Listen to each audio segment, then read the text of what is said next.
ભાગવતમાં લખ્યું છે, પાંડવોને જ્યારે જ્યારે મળવા ગયા ત્યારે 8 ને સાથે લઈ ગયા.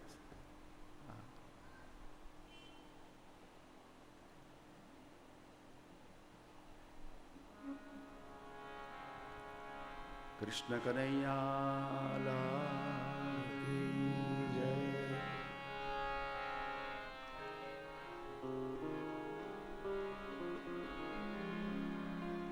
આઠે પટરાણીઓને સાથે લઈને બળરામજીની પાસે ગયા અને બધી સ્ત્રીઓને કીધું, બધી પત્નીઓને કહ્યું, 8 પટરાણીઓને કહ્યું કે તમારે છે ને મોટા ભાઈને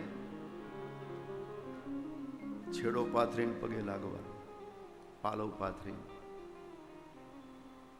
અને આશીર્વાદ માગવાના. બળરામજી બેઠા હતા અને 8 પટરાણી ભગવાન કૃષ્ણ પહોંચ્યા, 8 છેડો પાથરીને પગે લાગ્યા. ભગવાન બળરામજીએ કૃષ્ણને કહ્યું, કેમ અચાનક? કૃષ્ણ ભગવાને કીધું, આ ક્યારની પાછળ લાગ્યું છે.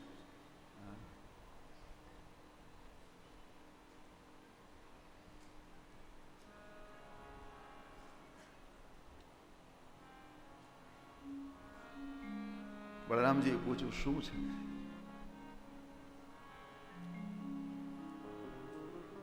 ભગવાન કૃષ્ણએ કીધું, એ એમ કહે છે કે અમારે યાત્રા કરવી છે, અમારે જાત્રા કરવી છે. અમે જ્યારથી પરણીને આવી ત્યારથી બસ આ દ્વારકામાં ક્યાંય ફરવા લઈ ગયા. અમે શું માણસ નથી? આ લોકો કેવા બધા વેકેશનમાં જાય, તમને ક્યારેક તો અમને લઈ જાય. તે બળરામજી કીધું, પણ એમાં વાંધો શું છે? જી આવો ને, યાત્રા કરી આવો ને. આપણી પાસે ક્યાં તાણ છે? આ બધા રથો લઈ જાઓ, જોઈએ તો રક્ષકો સાથે લઈ જાઓ, બધું લઈ જાઓ અને યાત્રા કરી આવો. કૃષ્ણ ભગવાને કીધું, મોટાભાઈ થોડીક તકલીફ છે યાત્રા કરવામાં. શું તકલીફ છે? બોલે, યાત્રાનો નિયમ છે, જ્યાં સુધી મોટો યાત્રા ન કરે ત્યાં સુધી નાનો ન કરી શકે. પહેલા મોટાનો અધિકાર છે.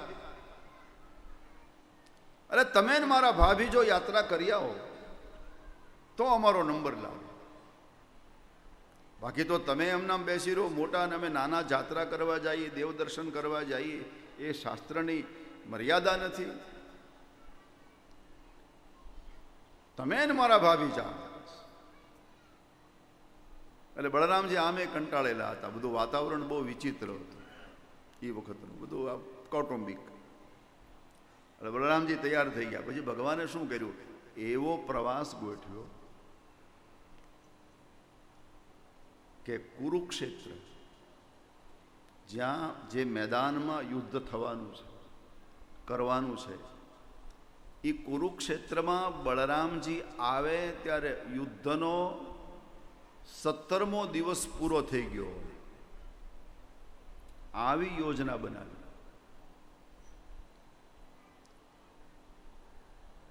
આ દિવસે અહીંયા પેલા ટૂરવાળા કેમ કહે કે ભાઈ પહેલે દિવસે દ્વારકા, બીજે દિવસે નાથ દ્વારા, ત્રીજે દિવસે આપણે જયપુર જઈશું. આ બધું આ રીતે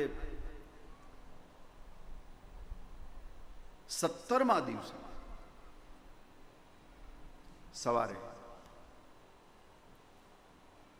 અર્જુનને કહ્યું, જો અર્જુન, એક આજ તારે ખ્યાલ રાખવાનો છે. શું? આજે મોટાભાઈ આવશે,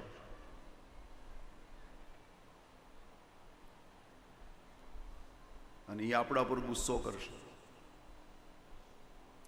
પણ તારે યુદ્ધ પૂરું થાય ને, સંધ્યાનો સમય થાય, ઘંટ વાગે, એટલે તારે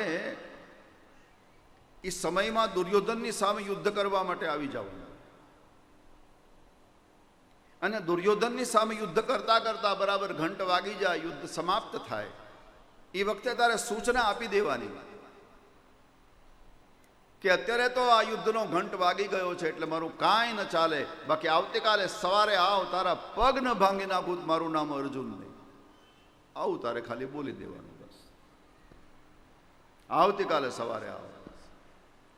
યુદ્ધ શરૂ થયું, સાંજનો સમય થયો, દુર્યોધન ને અર્જુન યુદ્ધ કરે, એમાં ઘંટ વાગ્યો, યુદ્ધ પૂરું થયું. અર્જુને પ્રભુના કહેવા પ્રમાણે સૂચના આપી, આવતીકાલે સવારે, અત્યારે તો ઘંટ વાગી ગયો એટલે મારું કાંઈ ન ચાલે, સવારે આવતો ખબર પાડું, તારા પગ ન ભાંગી નાખું તો મારું નામ અર્જુન નહીં. દુર્યોધને કીધું સવારે આવતો ખરો, કોણ કોના ભાંગે જોઈ લઈશ. બસ આટલી વાત થઈ ગઈ.